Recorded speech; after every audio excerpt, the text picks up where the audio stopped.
ధనుర్మాసంలో నేడు 6వ రోజు.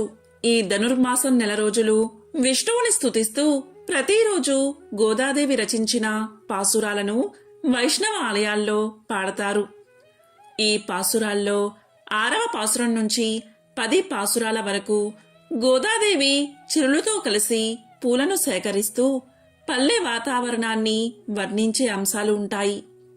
ఇక్కడి నుండి ఒక్కొక్క రోజు ఒక్కొక్క వర్ణనతో గోపికలను నిద్రలేపుతూ ఉంటాయి. పక్షుల కిలకిల రావాలు, రంగురంగుల పువ్వులు, వెన్నెలు చిలికినప్పుడు వచ్చే సంగీత ధ్వనులు, ఆలమందల మెడలోని చిరుగంటల సవ్వడి, దేవాలయంలో వినిపించే శంఖారావం మొదలైన వాటి వర్ణనలు ఉంటాయి. ఉదయాన్నే గోదాదేవి ఒక్కొక్కరింటికి వెళ్లి తన చెలులను తట్టి లేపుతూ వారిని నదిలో స్నానానికి సిద్ధం చేస్తుంది. విష్ణువు యొక్క అవతారాలను పొగుడుతుంది. ఈరోజు ధనుర్మాసంలో 6వ రోజు. 6వ రోజు పాసురం, దాని అర్థాన్ని ఇప్పుడు తెలుసుకుందాం. 6వ పాసురం యొక్క అర్థం: ఓ చిన్నదానా, పక్షులు అరుస్తున్నాయి. గరుడు వాహనంగా ఉన్న ఆ సర్వేశ్వరుని కోవెలలో తెల్లని శంఖములు ఊదుతున్నారు. ఆ ధ్వని వినిపించలేదా?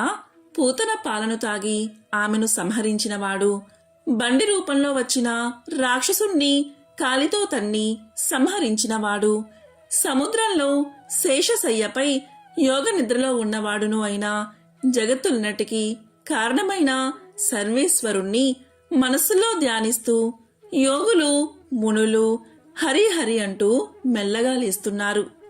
ఆ గొప్ప ధ్వని మా మనస్సుల్లో ప్రవశించి మమ్మల్ని నిద్రలేపింది. కావున నీవు కూడా నిద్రలేచి రావమ్మా అంటూ గోదాదేవి తన చెలిని నిద్రలేపుతుంది.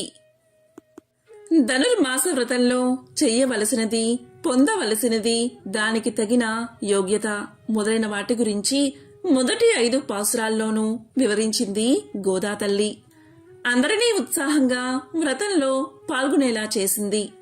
ఈ మొదటి 5 పాసురాలను వ్రతానికి మొదటి దశగా చెబుతారు. ఇక 6 నుంచి 15 వరకు 2వ దశ అనగా ఆశ్రయణ దశగా వర్ణిస్తారు. భగవంతుని సంశ్లేషము, సాక్షాత్కారము కావాలి అంటే జ్ఞానం కావాలి.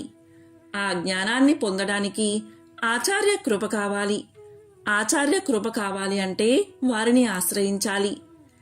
భాగవద్ అనుజ్ఞులైన సదాచార్య సమాశ్రయణమే భగవద్ జ్ఞానాన్ని ప్రసాదిస్తుంది.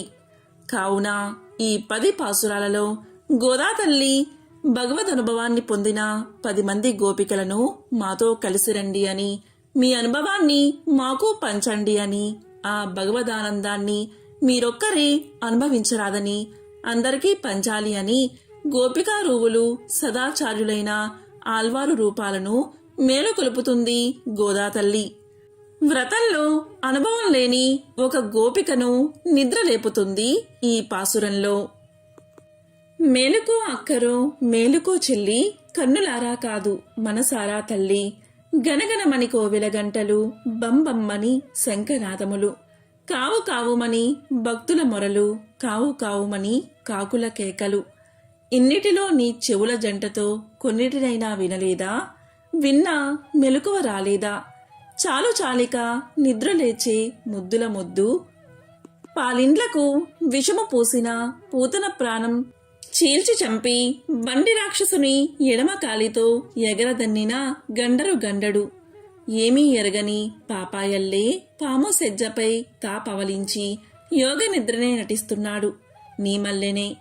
బద్ధకం చాలించి బుద్ధిగా లేవే, మేమంతా సిద్ధమే, పరుగున రావే, తెల్లవారేలోపు తానాలు చేద్దాం, నోముళ్ళు నోచేసి స్వామి చేయబడదాం, సిరినోము హరిపూజ గిరిపుత్రి వరము, గోకులం కన్నెలకు కళ్యాణకరము, లోకులందరికిదే సౌభాగ్యప్రదము, పల్లె పిల్ల మేలుకో, రే పల్లె పిల్ల మేలుకో. కొండంత దేవునికి గోరంత పత్రిచాలు, అది భక్తితో ఇస్తేనే. నిర్మలమైన భక్తికి దేవుడెప్పుడు దాసోహమే. నిర్మలమైన భక్తి అంటే కుచేలుడి అటుకుల వంటిది, శబరి ఎంగిలి చేసిన పళ్ళ వంటిది, కన్నప్ప పెట్టిన మాంసం వంటిది. శ్రీకృష్ణుని తలనొప్పి తగ్గడానికి గొల్ల బామలిచ్చిన పాదధూళి వంటిది. సరిగ్గా ఈ కోవలోనిదే తాను స్వామిని వరించి ఆ ప్రేమతో తాను ధరించి తీసిన పూమాలను స్వామికి పంపిన గోదాదేవి. గోదాదేవినే ఆండాలుగా అవతరించిన మహాలక్ష్మి అని భక్తుల నమ్మకం.